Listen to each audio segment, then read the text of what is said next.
لاہور میں، اس پر بات کرتے ہیں۔ قافلے جنوبی پنجاب سے بھی گئے ہیں، جو محترمہ زرتاج گل اور اون عباس بپی کی سربراہی میں، خیبر پختونخوا بھی پلٹ آیا ہے علی امین گنڈاپور کی سربراہی میں، رہنمائی میں، اور اسی طرح لاہور تو پھر لاہور ہوا۔ صنم جاوید اور دوسرے نڈر لوگوں نے، عالیہ حمزہ، ان لوگوں کی محنت اور ان لوگوں کی وہ کاوش، جو انہوں نے وہ میگا فون اٹھائے ہوئے تھے، میں حیران ہوتا ہوں کہ دیکھیں تحریک کے لیے لوگ کیا کر رہے ہیں۔ 1 سال قید میں گزارنے کے بعد بھی وہ خاتون میگا فون اٹھا کے اعلان کر رہی تھی جلسے کا۔ ان باتوں سے اندازہ کیجئے، سوچئے، دیکھئے کہ عوام کا جذبہ کس نیج پر ہے، لوگ کیا چاہتے ہیں اور ان کی ڈیمانڈ کیا ہے۔ میرے خیال میں سمجھدار لوگ، زیرک انسان، عوام کو سمجھ کر ہی آگے قدم بڑھاتے ہیں۔ ہٹ دھرم، ضدی اور عقل کے اندھے جو ہوتے ہیں، وہ قوم اور عوام کے مخالف فیصلے کر کے خود کو خراب کرتے ہیں، ملک و ملت کا نقصان کرتے ہیں۔ اچھا، ہم دیکھتے یہ ہیں کہ ان پی ٹی آئی کے لوگوں کی محبت کو دیکھنا ہو تو ورکر کے چہرے کو دیکھا کریں، ورکرز کی پوزیشن اور ان کی خوشی، ان کے لہجہ، ان کے جذبات اور لیڈران کو۔ کل میں نے ایک تصویر دیکھی ہے بیرسٹر گوہر صاحب کی، وہ سٹیج سے عوام کی طرف متوجہ تھے، ایسے تھے جیسے ایک بچہ اپنے والدین کی آغوش میں جانا چاہتا، وہ اس طرح کی ان کی وہ صورتحال بنی ہوئی تھی۔ تو وہ تصویر میں نے سیو کی ہے، وہ بھی میں اس ویڈیو میں لگاؤں گا، وہ آپ لوگوں نے دیکھنی ہے۔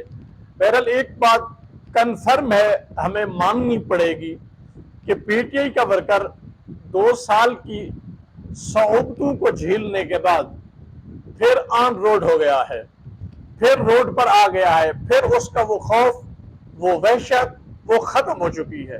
وہ پھر نڈر ہو کے، ہنستے ہوئے، خوش ہو کر، شادمانی کی صورت میں اپنے جلسے اٹینڈ کر رہا ہے۔ خوبصورت اور کامیاب ترین جلسہ تھا لاہور کا۔ لاہور کا پی ٹی آئی کا کریڈٹ وہی کا وہی ہے جو پہلے تھا۔ اس میں ظلم و بربریت کی وجہ سے کوئی وحشت، جو ڈر تھا، وہ ختم ہو چکا ہے۔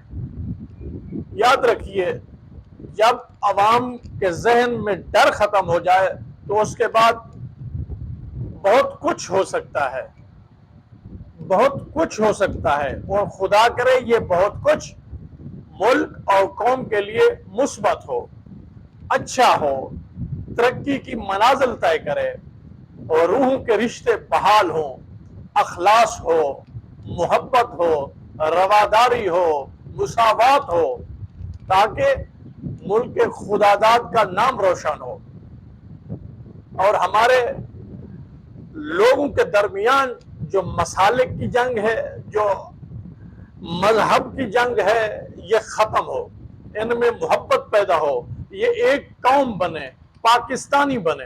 سب سے پہلے پاکستانی بنیں گے تو پاکستان ترقی کرے گا، ہمارے معاشرے میں امن آئے گا، آتشی ہوگی، سکون ہوگا اور شادمانی ہوگی۔ کیا ہی کمال لوگ تھے وہ۔ میں آج پڑھ رہا تھا جناب حبیب جالب کو، آپ کو بھی ان کا کلام سناؤں گا۔ کتنا وہ سچے لوگ تھے، وہ جو لکھتے تھے وہی کرتے تھے۔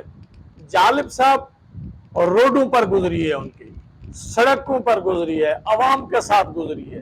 آج کا شاعر اپنی شاعری کے ساتھ انصاف نہیں کر سکتا، عدل نہیں کر سکتا، جو لکھتا ہے عملی طور پر وہ نہیں ہے۔ میں اپنی بات کروں، میں بھی 26 تاریخ 8ویں مہینے کی 26 تاریخ سے میری طبیعت خراب ہے، جس کی وجہ سے میں کہیں بھی نہیں جا سکا، اور آج بھی صورتحال وہی ہے، بس میلاد تک بیٹھتے ہیں، بناتے ہیں 4-5 منٹ، اس کے بعد بیٹھ بھی نہیں سکتے۔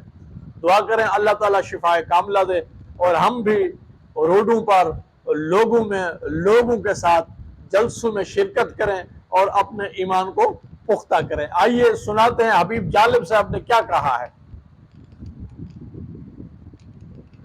حبیب جالب صاحب کہتے ہیں دیپ جس کا محلات ہی میں جلے، دیپ جس کا محلات ہی میں جلے، چند لوگوں کی خوشیوں کو لے کر چلے، وہ جو سائے میں ہر مصلحت کے پلے، ایسے دستور کو صبح بے نور کو میں نہیں مانتا، میں نہیں مانتا۔ وہ کہتے ہیں یہ جو خوشیاں ہوں، یہ جو خوشحالی ہو، یہ جو پرتعیش زندگی ہے، یہ فقط ان چند لوگوں کا مقصود کیوں ہے؟ ان کا نصیب کیوں ہے؟ عوام کیوں افلاس میں رگڑ رہی ہے، افلاس میں غربت میں پس رہی ہے، عوام کا حال مخدوش حالت میں ہے، اور یہ چند لوگ جو عیاشی میں ہیں یہ کیوں ہیں؟ یہ کون سا دستور ہے جو چند لوگوں کو عیاشی دیتا ہے اور مسرت زندگی دیتا ہے، ہر طرح کی فیسلٹیز دیتا ہے، اور عوام کے لیے موت بن چکا ہے؟